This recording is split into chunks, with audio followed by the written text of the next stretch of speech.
नमस्कार दोस्तों। इस्टेब्लिशमेंट के काफ़ी सब्जेक्ट के बाद आज एक और सब्जेक्ट मैं आपके सामने ले गया हूँ। सामने दिख ही रहा होगा APAR। फुल फॉर्म इसका होगा एनुअल परफॉर्मेंस अप्राइजल रिपोर्ट। इससे पहले ACR हुआ था एनुअल कॉन्फिडेंशियल रिपोर्ट। और वो जो एनुअल कॉन्फिडेंशियल रिपोर्ट था वो 14/5/2009, ये DOPT का डेट है। रेलवे में शायद अगस्त से चालू हुआ। तो DOPT के लेटर के द्वारा एनुअल कॉन्फिडेंशियल रिपोर्ट का नाम जो है बदल के एनुअल परफॉर्मेंस अप्राइजल रिपोर्ट रख दिया है। तो ACR एनुअल कॉन्फिडेंशियल रिपोर्ट और APR क्या होता है, तो इसके बारे में what is APR, objects of APR। तो ACR या APR जो बनाने के पीछे क्या स्पिरिट था उसके बारे में बात करेंगे। पहले तो मैं बता दूं आपको कि इसके ऊपर अगर डिटेल में जाना चाहें तो ये हमारा मास्टर सर्कुलर नंबर 28/91 है। ये 28 नंबर का मास्टर सर्कुलर है, कॉन्वेंशियल report on non gazetted railway servant master circular. तो मैंने कोशिश की है इसको ना समझाकर इसमें जो इम्पोर्टेंट काफ़ी बातें जो हैं चेंज हो गई है। तो एक तो मैं बता दूं, पहले जो इसमें काफ़ी सारे जो नियम है आपके मास्टर सर्कुलर में, वो मैनुअल जो होते थे, कैसे कम्युनिकेट कराना है एडवर्स CR को के बारे में कम्युनिकेट कराना है, उनसे रिप्रेजेंटेशन है, काफ़ी चीज़ें जो है अभी HR में आने के बाद काफ़ी चीज़ें चेंज हो गई है। फिर भी पुराने नियम को भी मैंने थोड़ा डाला ताकि आपको जानकारी रहे और कहीं एग्जाम में अगर आता है तो आपको मालूम रहे। तो मैंने कोशिश की है कि बिल्कुल ही जो चीज़ जरूरत नहीं है वो मैंने हटा दी है और उसी को मॉडिफाई करके जो भी अपडेटेड बातें हैं उसमें डालने की कोशिश की मैंने। 91 में था, 91 के बाद काफ़ी अपडेटेड्स आए हैं, तो मैंने कोशिश किया उसको ब्रीफ लेके कि मैंने ब्रीफ बनाया है अपनी तरफ से। मैं उम्मीद करता हूँ आपको पसंद आएगा। तो सबसे पहले बात करेंगे APR क्या होता है। इसके बारे में कहा गया है general guidelines regarding filling of APR। The annual performance appraisal report is an important document. ये एक जो है महत्वपूर्ण दस्तावेज है।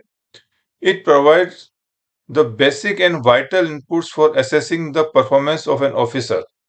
यह एक अधिकारी के प्रदर्शन का आकलन करने उसके आगे की उन्नति के लिए बुनियादी महत्वपूर्ण इनपुट प्रदान करता है। It provides the basic and vital inputs for assessing the performance of an officer and for his further advancement। आगे की जो प्रगति के लिए, आगे की उन्नति के लिए बेहतर इनपुट देता है। The officer reported upon the reporting officer and the reviewing officer should therefore undertake the duty of filling out the forms with high sense of responsibility। तो इसमें कहा गया है इसलिए जिस अधिकारी की रिपोर्ट की जा रही है, मतलब जिसके ऊपर जिसकी रिपोर्ट लिखी जा रही है, तो रिपोर्टिंग अधिकारी और जो रिव्यूइंग ऑफिसर है, समीक्षा अधिकारी की जिम्मेदारी है कि वो उच्च भावना के साथ फॉर्म भरने की कर्तव्य निभाना है। मतलब जो APR फॉर्म भरे जाएंगे, रिपोर्टिंग ऑफिसर और रिव्यूइंग ऑफिसर जो होंगे उनकी ड्यूटी बनती है कि वह जो है ध्यान से उसको बस सीधे शब्दों में बोलूं तो मैं ध्यान से भरें कि जो उसका एक्चुअल परफॉर्मेंस है, जेन्युइन परफॉर्मेंस है, उसको ध्यान में रखते हुए उसकी जो कैपेबिलिटी है, जो उसमें क्षमता है, उसमें जो उसने परफॉर्म किया उसके हिसाब से उसको सही सही भरे कहा गया है। और ये कहा गया है कि reporting officer and reviewing officer should realise the objective is to develop an officer so that he public she realise his true potential.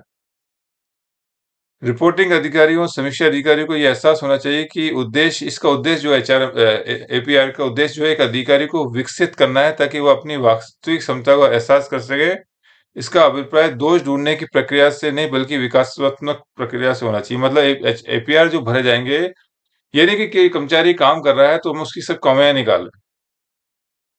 उसमें जो भी अच्छाई हैं वो भी आपको बतानी है।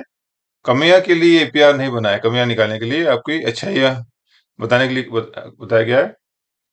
The reporting officer, reviewing officer should not shy away from reporting shortcomings in performance, attitudes and overall personality of the officer reported हमें। इसमें कहा गया है कि चूंकि कमियां तो नहीं बताना है, लेकिन रिपोर्टिंग अधिकारी और समीक्षा अधिकारी को उस अधिकारी के प्रदर्शन, दृष्टिकोण या समग्र व्यक्तित्व में कमियों की रिपोर्ट करने से भी नहीं करना चाहिए। मतलब आपको उसकी अच्छाइयां बतानी है APR में कि उसने क्या क्या अच्छे काम किए, लेकिन साथ में अगर कुछ कमियां हैं तो उसको भी आप बता सकते हैं, उसको मना नहीं किया है।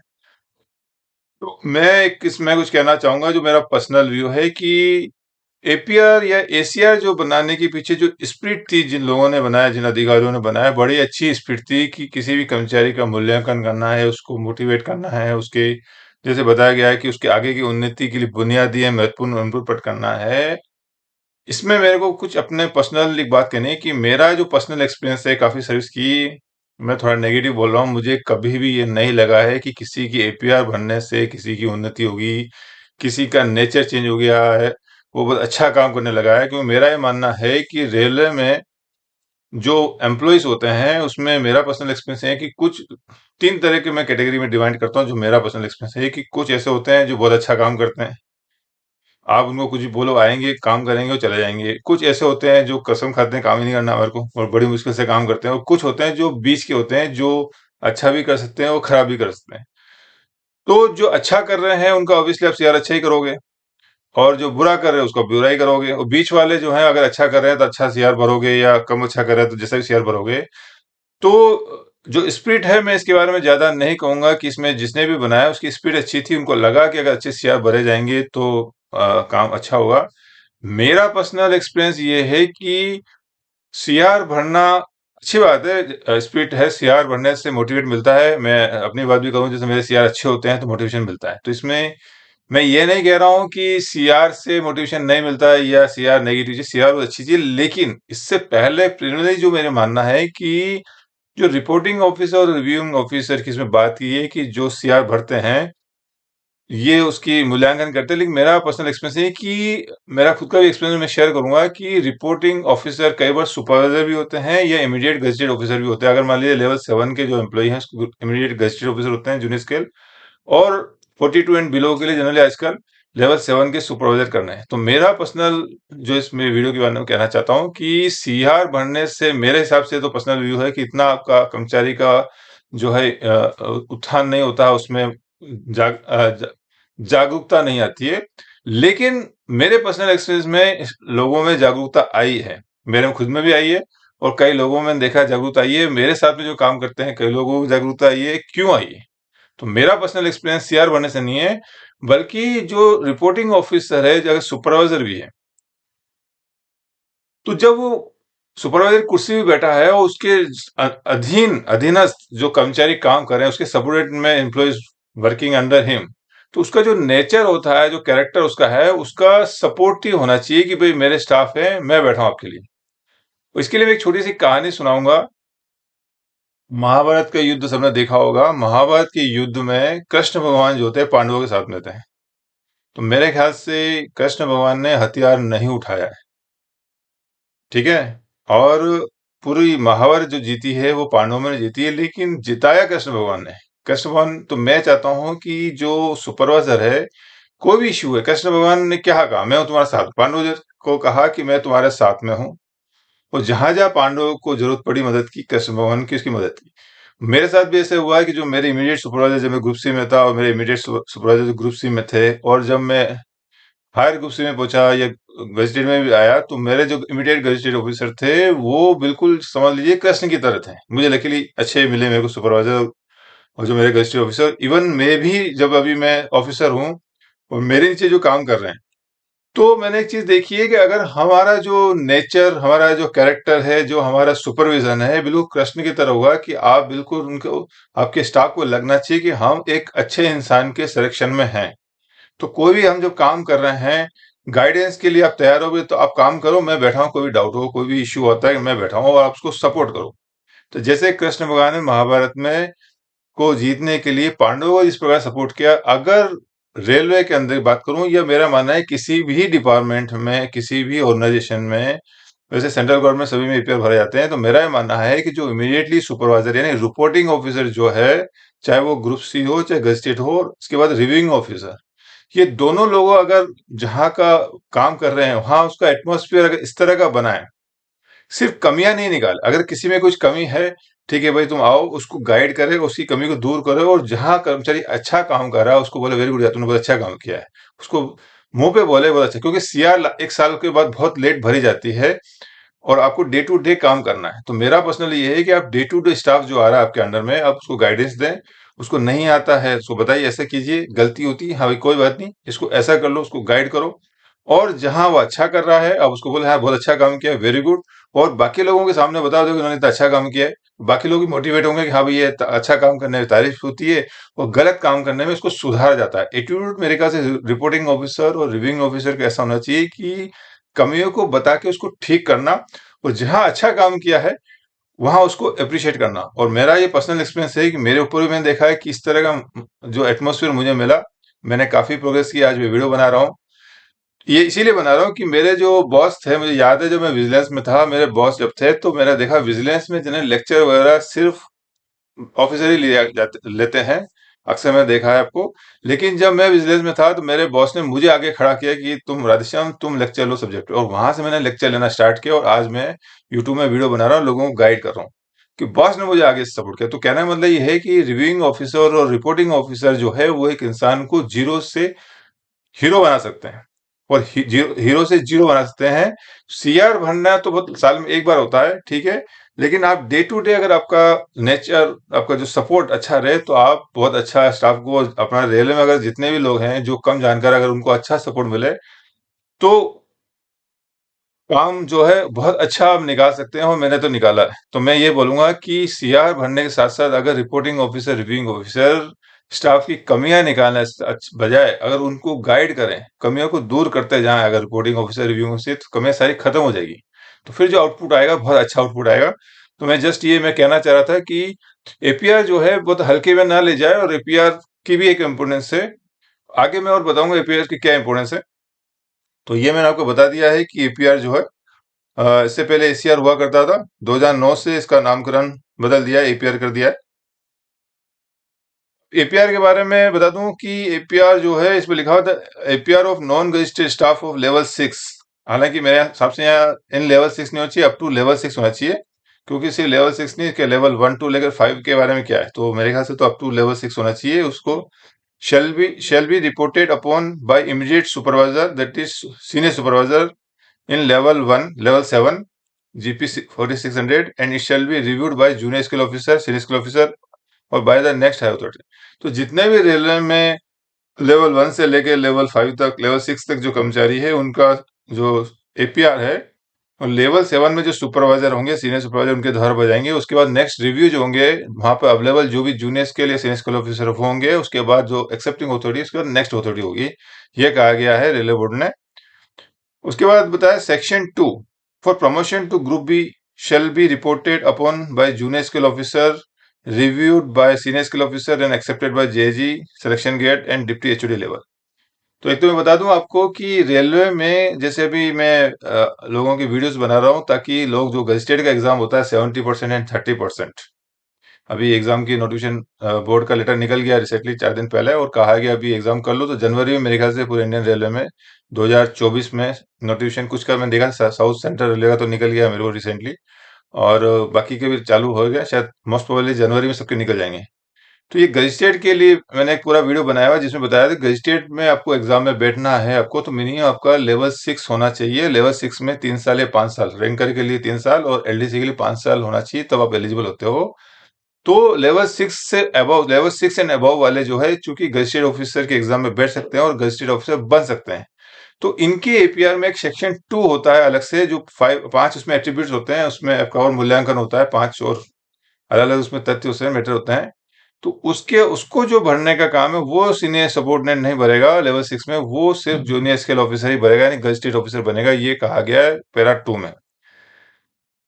तीसरा कहा गया है कि the APR of NG staff in level 6 shall normally filled by finalize by JG, यानी कि नॉर्मली लेवल 6 तक के जितने भी एम्प्लॉय होंगे, उनका जो एपीआर होगा वो जेजी ऑफिसर तक फाइनल हो जाएगा। यानी कि लेवल 6 में सुपरवाइजर जो है एसएससी, लेवल 7 में वो रिपोर्ट करेगा, जूनियर स्केल सीनियर स्केल जो भी होगा वो रिव्यू करेगा और एक्सेप्ट जेजी करेगा, यानी जेजी तक वो एक्सेप्ट हो जाएगा। उसके आगे एडीआरएम तक जाने की बात नहीं, जरूरत नहीं पड़ेगी। सारे जो एपीआर है अप टू जेजी तक ही खत्म हो जाएंगे, और अदर डिवीजन में जो भी डिपार्टमेंट है, सभी डिपार्टमेंट में जेजी तक फाइनल हो जाएंगे।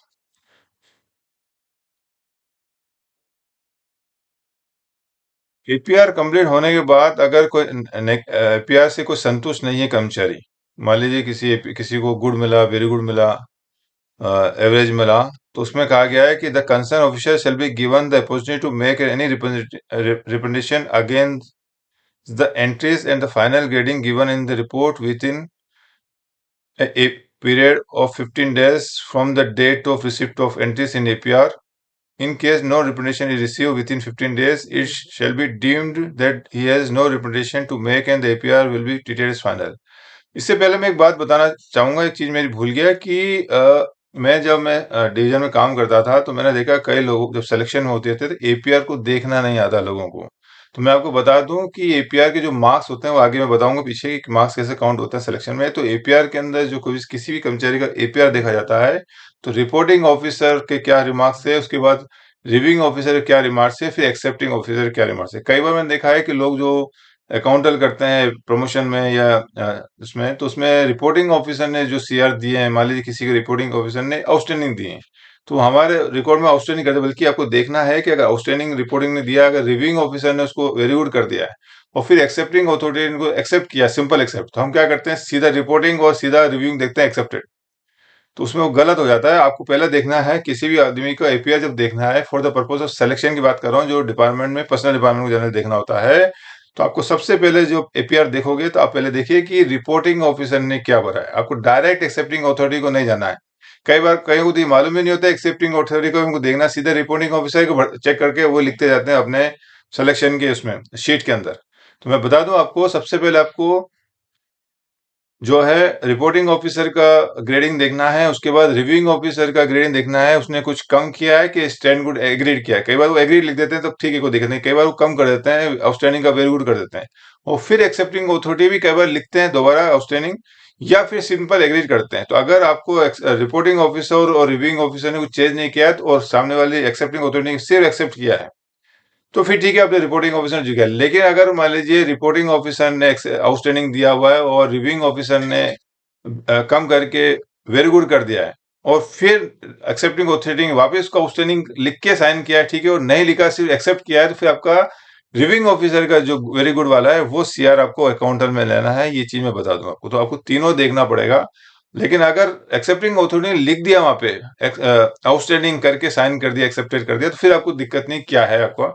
लेकिन अगर नहीं लिखा सिर्फ एक्सेप्ट किया है तो आपको देखना पड़ेगा रिव्यूइंग ने क्या लिखा है, और रिव्यूइंग ने चेंज नहीं किया है, रिपोर्टिंग का स्टैंड गुड रखा है, तो फिर आपको कोई दिक्कत नहीं। लेकिन अगर चेंज किया है तो लास्ट जो है रिपोर्टिंग बाद रिव्यूइंग होता है उसको आपको देखना पड़ेगा। तो ये जरा सीआर देखने का तरीका भी मैं बता दूं, कईयों को नहीं मालूम होता है। इसमें ही कहा गया है कि कोई भी कर्मचारी है, ये पहले के जमाने में जब हम सीआर जब प्रोवाइड करते थे कर्मचारी को, और अभी एचआरएमएस के थ्रू भी जनरली बता दूं आपको 15 दिन का टाइम मिलता है। 15 दिन के अंदर उसको रिप्रेजेंटेशन वापस देना है, और नहीं दिया तो ये माना जाएगा कि उसको रिप्रेजेंटेशन कोई है नहीं उसके खिलाफ, और वो एपीआर फाइनल माना जाएगा। इसके पूरे मुझे चाहिए कहना था मुझे कि एपीआर के अंदर अब देखो नहीं देखो, जैसे एपीआर फाइनल होता है उसके अंदर ऐसा कुछ सिस्टम नहीं कि आपके देखने के 15 दिन तक आपने नहीं देखा तो एक टाइम लिमिट के बाद वो खत्म हो जाता है। मेरे पास कई लोग आते हैं कि सर हमने देखा ही नहीं, हमारा टाइम खत्म हो गया। और फिर कई लोग बोलते हैं मैनुअल हम करते हैं, मैनुअल का कोई प्रोविजन नहीं है एचआरएमएस में, आपको ऑनलाइन ही करना है। तो आपको बता दूं, आप जितने भी रेलवे एम्प्लॉय देख रहे हैं मेरे वीडियो, प्लीज जब आपका सीआर भरा जाता है, सीआर जनरली अप्रैल के बाद भरते हैं, मई में भरते हैं जनरली, सॉरी 31 मार्च के बाद अप्रैल मई भरा जाता है, तो आप जहाँ से अलर्ट रहें कि आपका एपीआर एचआरएमएस खोल के चेक करते रहे। जनरली मैसेज आया था, किसी वजह से मैसेज नहीं आया आपका, कुछ आपका मोबाइल में कुछ प्रॉब्लम है, टावर में कुछ प्रॉब्लम है और मैसेज नहीं आ पाया, तो फिर आपका जो है वो नुकसान हो सकता है। तो जब आपका एपीआर का टाइम है, और स्पेशली वो लोग जो स्टेज की तैयारी कर रहे हैं या किसी एग्जाम की तैयारी कर रहे हैं जिनको फर्क पड़ता है, वो आगे एपीआर का क्या फर्क पड़ेगा वो मैं आपको बताऊंगा।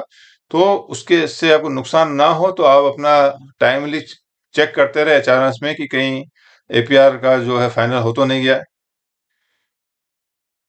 5 नंबर ने बताया the complete authority for considering adverse remark under the existing section में consider the representation if necessary in consultation with reporting and reviewing officer and shall decide the matter objectively based on the material fact before him within a period of 30 days। तो जैसे ही कोई कर्मचारी जो है अपने adverse remarks के ऊपर कोई अगर नहीं करता है तो ठीक है, अगर करता है तो जो कंप्लेंट अथॉरिटी होगी वो अगर उसको लगता है तो रिपोर्टिंग या रिव्यूइंग अथॉरिटी से डिस्कस कर सकती है उससे, और उसके मामले को पूरा गंभीरता से देखते हुए जो भी मामला इशू है उसको ऑब्जेक्टिव बेस पे और मेरिटल प्लेस जो भी स्टेटस है उसके ऊपर, मटेरियल सॉरी मेरिटल नहीं, मटेरियल जो प्लेस के सामने जो तथ्य रखे गए हैं कर्मचारी ने कि भाई मेरे एड्रेस व्यवहार के, वो तथ्य रखेगा। और मैं एक बात बता दूं कि कई बार मैंने ये भी देखा है कि लोग रिप्रेजेंटेशन देते हैं और सिंपल लिख देते हैं सर मैंने तो बहुत अच्छा काम किया है, या मेरा एमएससी भी खराब हो रहा है, प्लीज मेरा अपग्रेड कर दो। वो मेरे ख्याल से गलत प्रैक्टिस है। अगर आपका लगता है कि गुड कर दिया है, और चूंकि कई लोग एमएससीपी वंचित हो जाते हैं एपीआर की वजह से, वो सिंपल लिख लिख देते हैं, मैं देखा लाइन में, सर मेरे को एमएससीपी के लिए प्लीज मेरा वेरी गुड कर दिया जाए। वो गलत प्रैक्टिस है। आप अपने काम को जस्टिफाई करें कि सर मैंने क्या क्या काम किया, थोड़ा सा जितना हो सके डिटेल में लिखें कि आपने क्या क्या काम किया, और कुछ एक्स्ट्रा काम किया है, कुछ एक्स्ट्रा काम किया है जो बाकी लोगों ने नहीं किया है, कुछ अच्छा काम, तो उसको जरूर बताएं, गुड वर्क आपने अच्छा किया लास्ट ईयर में, ताकि जो अथॉरिटी है, जनरली मैंने देखा है कि ऑफिसर्स जो भी होते हैं, इवन रिव्यूइंग ऑफिसर और एक्सेप्टिंग अथॉरिटी, खासतौर से इसमें इसमें जो जाता है आपका रिकमेंडेशन, वो एक्सेप्टिंग अथॉरिटी जे ग्रेड ऑफिसर होते हैं। तो अगर आप उनको अच्छे से लिखेंगे तो जरूर आपका अपग्रेड होगा, ये मेरा मानना है। तो आप प्लीज लिखने में कंजूसी ना करें, डिटेल में चीज को लिखिए, आराम से बैठिए, आराम से टाइम लेके और पूरा लिखिए, आपने याद कीजिए पहले तो क्या क्या काम किया है, याद करके सोच के एक दो दिन में पूरा डिटेल में लिखिए, ताकि एक्सेप्टिंग अथॉरिटी जो है उसको भी आपका सीआर अपग्रेड करने में उसको दिक्कत ना आए, क्योंकि उसको भी अपग्रेड करना पड़ता है, उसको भी जस्टिफाई करना भी क्यों अपग्रेड किया जा रहा है। 6 नंबर है आपका, the competent authority after due consideration may reject the representation or may accept and modify the pair. तो कंपेटेंट अथॉरिटी जो है वो पूरा मामले में निर्णय करने के बाद वो जो रिप्रेजेंटेशन दिया उसको या तो रिजेक्ट कर सकती है, एक्सेप्ट कर सकती है, या मॉडिफाई कर सकती है, कुछ भी कर सकती है। The decision of competent authority and the final grading shall be communicated to the officer reported upon within 15 days. तो जो कंपेटेंट अथॉरिटी है, जो भी कर्मचारी ने रिप्रेजेंटेशन दिया है उसको जैसे बताया कि एक्सेप्ट करे, रिजेक्ट करे, मॉडिफाई करे, तो जो भी डिसीजन होगा वो कर्मचारी को 15 दिन के अंदर उसको कम्युनिकेट करा जाएगा। ये नियम है हमारे रेलवे बोर्ड का। हालांकि ये भी पुराना नियम है, अभी तो एचआरएमएस में जैसे ही आपका फाइनल होता है तुरंत एम्प्लॉय को मिल जाता है, 15 दिन की जरूरत है नहीं। तो ये पुराना नियम है, इसमें ऑब्जेक्टिव क्वेश्चन बन सकते हैं, इसलिए मैंने इस चीज को डाली है। 7वां पॉइंट है, an appeal against the rejection of the representation against adverse remarks in APR should not be allowed after 6 month from the date of such rejection. तो एक बार रिप्रेजेंटेशन मान लीजिए आप कर्मचारी ने दिया है और उसको मना कर दिया है, रिजेक्ट कर दिया और स्टैंड को रखा है, तो उसके ऊपर दोबारा एक रिप्रेजेंटेशन अपील किया जा सकता है, और वो विद इन 6 मंथ या 6 महीने के बाद उसे कोई कंसिडर नहीं किया तो विद इन 6 मंथ वो एक बार और अपील कर सकता है। ये हमारा मास्टर सर्कुलर का पैरा है। के बाद 8वां पॉइंट में बताया कि 2015 से एक एक्स्ट्रा कॉलम ऐड किया है पार्ट 2 में सेल्फ अप्रेजल में, एनेक्सर 1 to 6 के अंदर, जिसमें in the added in the case of supervised staff regarding submission of annual returns of immovable property for preceding years to which APR is being reported upon by supervised staff who are working in grade pay ₹46 and above। तो जितने भी supervisor staff है, इसमें बता दूं मैं आपको, 46 grade की बात नहीं कही है, 46 ग्रेड में तो काफी सारे लोग काम करते हैं, लेकिन जो those employee who are working in level 7 in grade pay 46 and they are nature of work is supervisory, मतलब अगर उनका जो एचओआर क्लासिफिकेशन एस हो, अगर एचओआर क्लासिफिकेशन सी है तो मेरे ख्याल से इस पर लागू नहीं होगा, ऐसा मेरा इंटरप्रिटेशन है, मेरा व्यू है।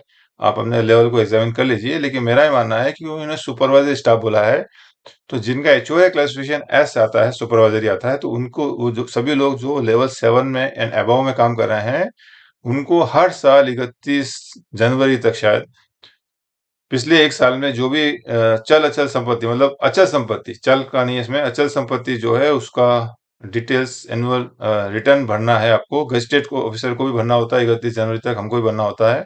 हमारा तो अभी ऑनलाइन हो गया, स्पैरो में हम भरते हैं, स्पैरो में। और नॉन गजेटेड स्टाफ को शायद मैनुअल देना पड़ता है, लेकिन जब वो सीआर भरते हैं 31 मार्च के बाद, तो वहाँ सेकंड नंबर का पॉइंट, सेकंड या थर्ड नंबर का शायद पॉइंट आता है कि आपने क्या, whether you have submitted annual return, date भी पूछते हैं कई बार शायद। तो आपको यस और नो लिखना पड़ेगा, और रूल ये भी है कि अगर नो लिखा है तो जो रिपोर्टिंग ऑफिसर है उसको बोलेगा कि आपने अब पहले भरो, उसके बाद आगे जाएगा तो मामला। तो ये भी एक इंस्ट्रक्शन है रिपोर्टिंग ऑफिसर की, वो इंश्योर करे कि आपके अधीनस्थ जितने भी सुपरवाइज स्टाफ है उन्होंने एनुअल प्रॉपर्टी रिटर्न भरा है। ये भी ड्यूटी होती है रिपोर्टिंग ऑफिसर की। अब कुछ फॉर्म्स के बारे में मास्टर शुक्ल मैंने निकाला है, फॉर्म प्रिस्क्राइब जो बताया इसमें, the form prescribe for writing the confidential report since the reporting year 86 are enclose as annexure. तो जो एपीआर भरे जाते हैं उनके अलग अलग नाम हैं, ये कई बार एग्जाम में पूछे जा सकते हैं, इसलिए मैंने बताया कि एनेक्सर 1 इसमें जो होता है एपीआर के अलग अलग एम्प्लॉय के लिए, अलग अलग डिपार्टमेंट के एम्प्लॉय के लिए अलग अलग एनेक्सर फॉर्म होते हैं। सभी का एक फॉर्म नहीं है, मैं तो पहले क्लियर कर दूं कि ये सब सोचे मेरा एक ही फॉर्म आ रहा है, अलग अलग फॉर्मेट आते हैं। तो एनेक्सर 1 जो होता है वो है for all group C railway servant including workshop staff but excluding PWI, APWI, IW, AIW, SI, ASI, teachers, instructor and those working in grade 1200 2040। तो मैं बता दूं, इसमें पीडब्ल्यूआई मतलब एसएससी पीवे, एपीडब्ल्यूआई मतलब जेई पीवे, आईडब्ल्यू मतलब एसएससी वर्क्स, एआईडब्ल्यू मतलब जेई वर्क्स, एसआई मतलब सिग्नल इंस्पेक्टर मतलब एसएससी सिग्नल, और एएसआई मतलब आ गया जेई सिग्नल। और टीचर्स का तो आपको मालूम है, इसके अलावा बताया। And those working in grade पे 1200 मतलब ग्रेड जो 1200 2050 मतलब या लेवल 5 अभी आता है 2800 वाला जो जीपी हमारा लेवल 5 जो है, ये फोर्थ पे कमीशन, फिफ्थ पे कमीशन में 1200 2000 चली हुई। तो इन लोगों के अलावा जितने भी लोग हैं, यानी कि आप SSC P way, JE P way, SSC works, JE works, SSC signal and instructor teacher and staff working level 5, उनको छोड़ दिया जाए तो उसके अलावा जितने भी रिमेनिंग ग्रुप सी है उनके लिए एनेक्सर 1 लगता है। ये एग्जाम में पूछा जा सकता है। एनेक्सर 2 होता है फॉर आईडब्ल्यू एंड एआईडब्ल्यू, मतलब एनेक्सर 2 सिर्फ SSC P way, sorry SSC works and JE works, works जो है आईडब्ल्यू, उनके लिए एनेक्सर 2 है। एनेक्सर 3 जो है एसएससी पीवे, जेई पीवे और एसएससी सिग्नल, जेई सिग्नल। और चौथा एनेक्सर 4 है, वो है teachers, instructor and teaching staff, जो ट्रेनिंग स्कूल में जो भी काम कर रहे हैं उनके लिए एनेक्सर 4 आता है। और एनेक्सर 5 जो होता है वो लेवल 5 में जो काम कर रहे हैं उनको जो है एनेक्सर 5 आता है। तो मैं दोबारा रिपीट कर लेता हूँ, बिना देखे आपको याद आना चाहिए। लेवल 1 जो है, सॉरी एनेक्सर 1 है, वो सभी को एसएससी वर्क्स पीवे और SSC J, sorry SSC works, SSC P way, SSC signal, teachers और लेवल 5 में जो काम कर रहे हैं उनको छोड़ के सभी के लिए एनेक्सर 1 है। एनेक्सर 2 जो है आपका SSC works, JE works, annexure 3 SSC P way, JE P way, SSC signal, J signal, और आपका जो 4 हो गया है टीचर्स के लिए आ गया, 5 आपका लेवल 5 के लिए जो लोग काम करते हैं लेवल 5, उसके लिए ये है। ये हमारा मास्टर सर्कुलर था। चलो एक बात और कहिए, in respect of railway servant working in grade पे, ये हमारा हो गया level 6, likely to be likely to be considered for promotion to group B gazetted service. An additional section called section 2 is required to be written in prescribed form as per annexure 6। तो NSS 6 जो है वो आएगा, जो level 6 and above में काम करते हैं उनके लिए एक अलग से सेक्शन 2 होता है। वो मैंने आपको जैसे पहले ऊपर बताया था कि जो गजिस्ट्रेट के एग्जाम के लिए एलिजिबल होते हैं, और जो जितने भी हमारे गजिस्ट्रेट ग्रुप बी जूनियर स्केल हैं जिसमें 70 और 30% में जो बैठते हैं, उनके लिए एक एक्स्ट्रा सेक्शन 2 जोड़ा जाता है उनके एपीआर में एनएक्सर 6 के रूप में। तो ये टोटल बात बताइए। तो एनएक्सर 1 से लेके एनएक्सर 6 तक में क्या है, इसको आप थोड़ा समझ लीजिए, कहीं एग्जाम में पूछा जा सकता है। तो ये हमारा जो था, ये मास्टर सर्कुलर जो मैंने आपको बताया था आपका, ये इसका ही पैरा है ये पे मास्टर सर्कुलर जो मैंने आपको बताया था। 28/91 का ही मैंने उठा के वहां रखा था इसको यहाँ से।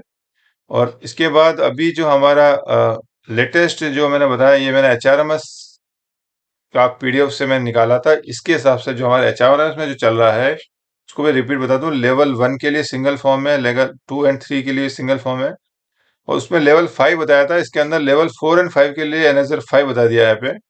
टीचिंग स्टाफ जो है उसके लिए एनेक्सर 4 बताया हुआ है। ये हमारा जो है SSC P way and SSC signal, J signal, SSC J P way, इसके लिए एनेक्सर 3। ये आईडब्ल्यू पीडब्ल्यू एसएससी वर्क्स जितना भी है, जेई वर्क्स, उनके लिए एनेक्सर 2। और इनको सबको छोड़ दें, ऑल डेजिग्नेशन एक्सक्लूडिंग इंक्लूडिंग वो स्टाफ एंड एक्सक्लूडिंग ये जितने भी पूरा, इनके लिए हमारा एनेक्सर 1 है।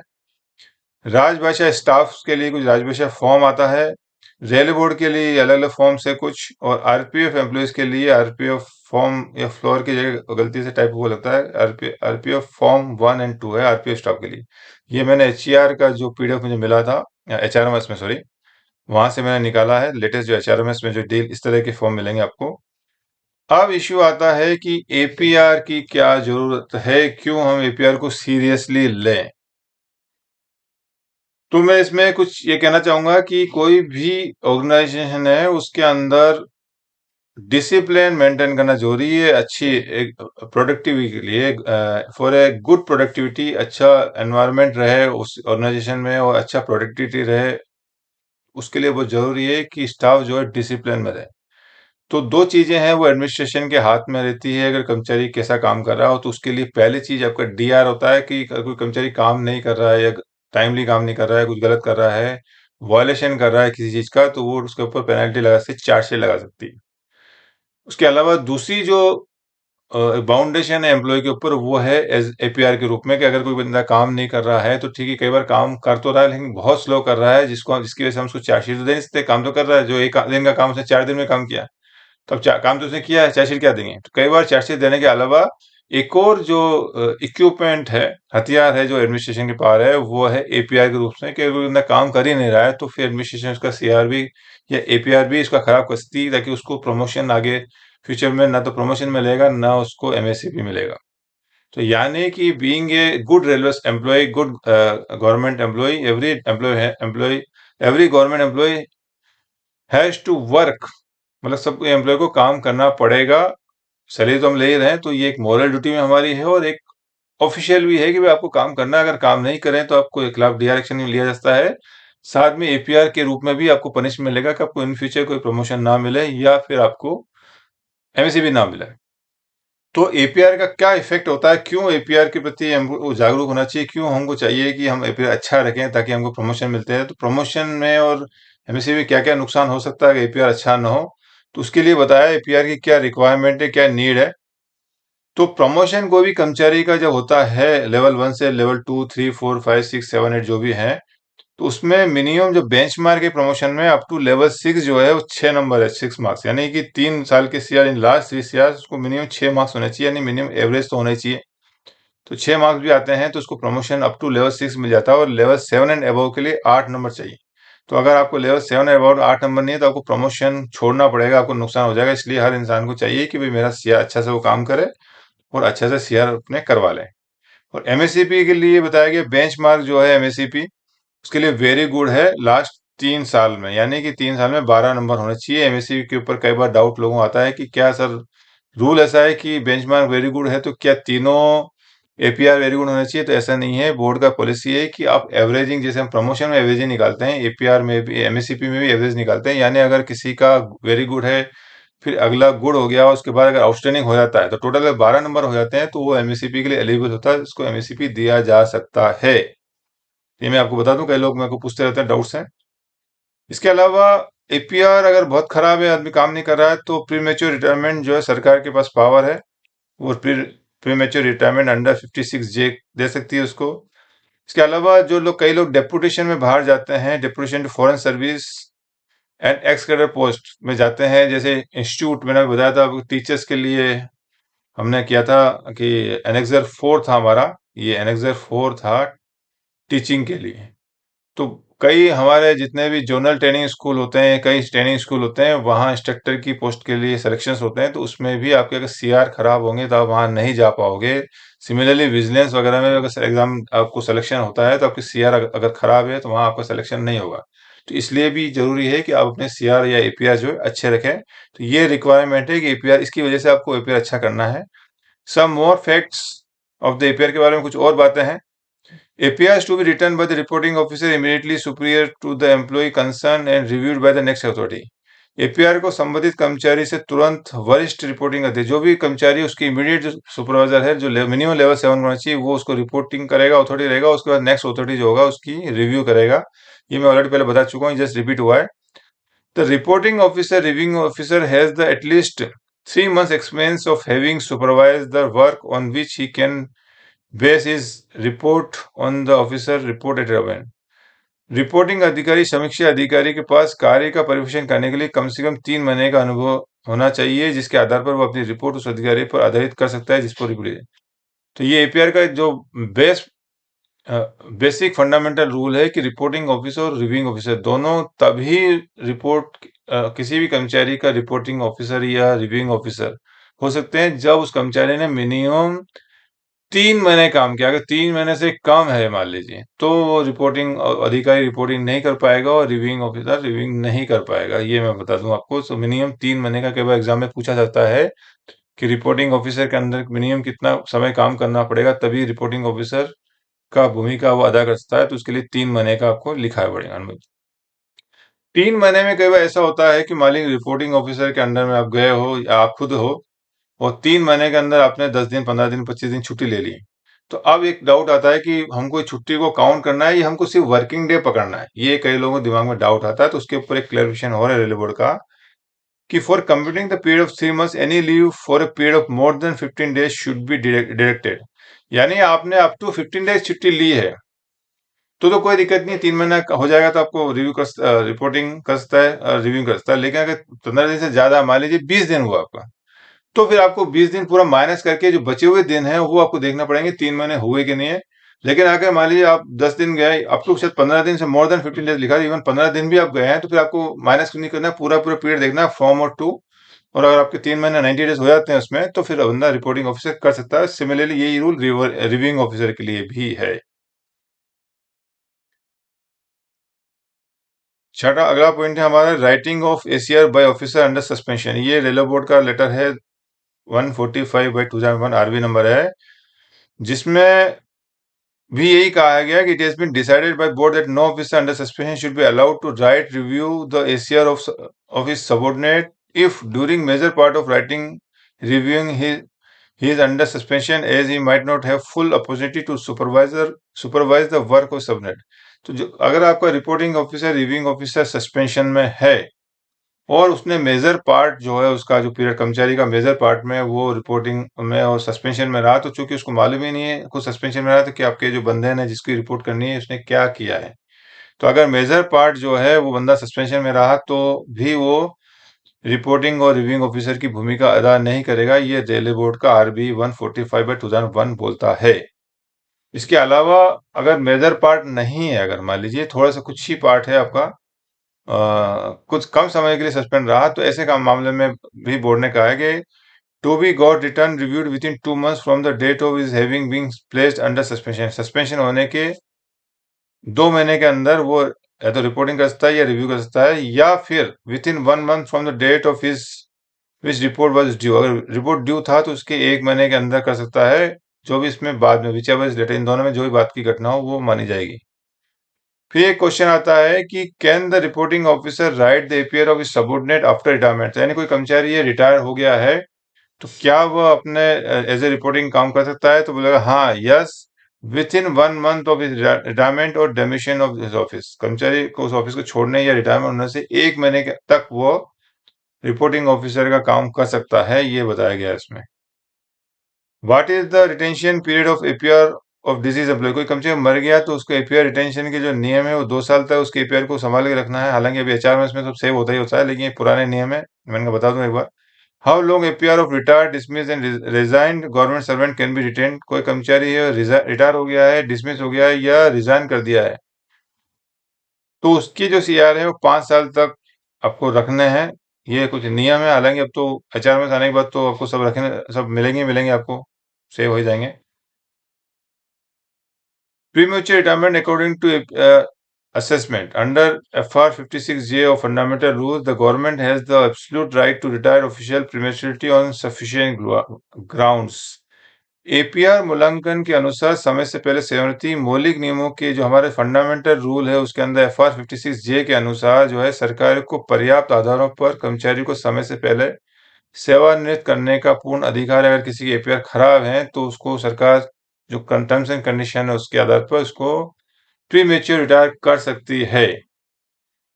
इसके बाद एक 11वां पॉइंट आता है कम्युनिकेशन ऑफ एडवर्स रिमार्क्स। ये हमारे एपीआर का एक बहुत बड़ा पार्ट हुआ करता था कि पहले जब डीपीसी जो फॉर्म होती थी और डीपीसी फॉर्म करने पर किसी का कर्मचारी को है वो अनसुटेबल हो रहा है ड्यू टू एडवर्स सीआर, यानी एडवर्स एपीआर, यानी एपीआर उसके अच्छे नहीं है और अगर उसको कम्यूट नहीं कराए गए हैं तो पहले ये था कि पहले नहीं आप कम्यूट कराओ, उसका रिप्रेजेंटेशन लो, उसको पहले उसका जो प्रोसेस पूरा करो फिर उसका सिलेक्शन फाइनल होगा। ये पुराना नियम थे।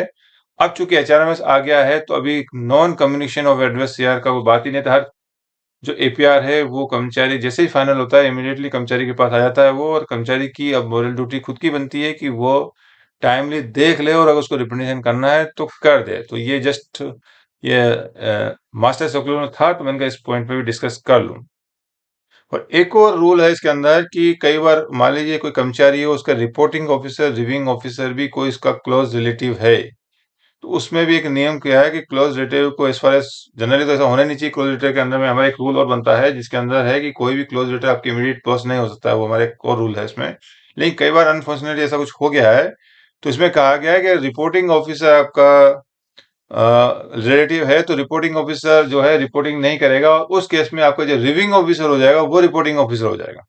मतलब एक उस अथॉरिटी जंप करके नेक्स्ट अथॉरिटी पे जाएंगे, वो काम करेगा। तो रिपोर्टिंग अगर आपका रिलेशन में है तो वो रिविंग ऑफिसर रिपोर्टिंग हो जाएगा, और किसी वजह से अगर रिविंग ऑफिसर अगर आपका रिलेटिव है तो रिपोर्टिंग ऑफिसर अपनी रिपोर्ट करेगा, और रिविंग ऑफिसर का जो काम है वो नेक्स्ट जो भी एक्सेप्टिंग अथॉरिटी है वो रिविंग ऑफिसर काम करेगा। तो ये बताया गया कि अगर आपका रिलेटिव है तो इस तरह का काम करना है। ये भी मास्टर सर्कुलर का एक पैरा है। तो ये आज मैंने कहा कि छोटा सा एपीआर के ऊपर कुछ बातें आपसे चर्चा करूं। इसके बाद मैं वीडियो भी बनाऊंगा, जो एपीआर के ऊपर कुछ ऑब्जेक्टिव क्वेश्चन मैंने बनाए हैं वो मैं नेक्स्ट वीडियो में आपके साथ शेयर करूंगा। तो एपीआर पे मैंने थोड़ा कोशिश की कि कुछ बातें आपके साथ में शेयर करूं जो मेरे पास अवेलेबल थे। उम्मीद करता हूं आपको वीडियो पसंद आया होगा, कुछ बातें सीखने को मिली होगी, और सही में आपको लगा कि वीडियो अच्छा लगा, सीखा है, तो शेयर करें, लाइक करें और सब्सक्राइब जरूर करें। सब्सक्राइब करने से हमको भी मोटिवेशन मिलता है, जैसे मैंने आपको बताया कि मोटिवेशन किसी भी काम करने के लिए बहुत जरूरी है।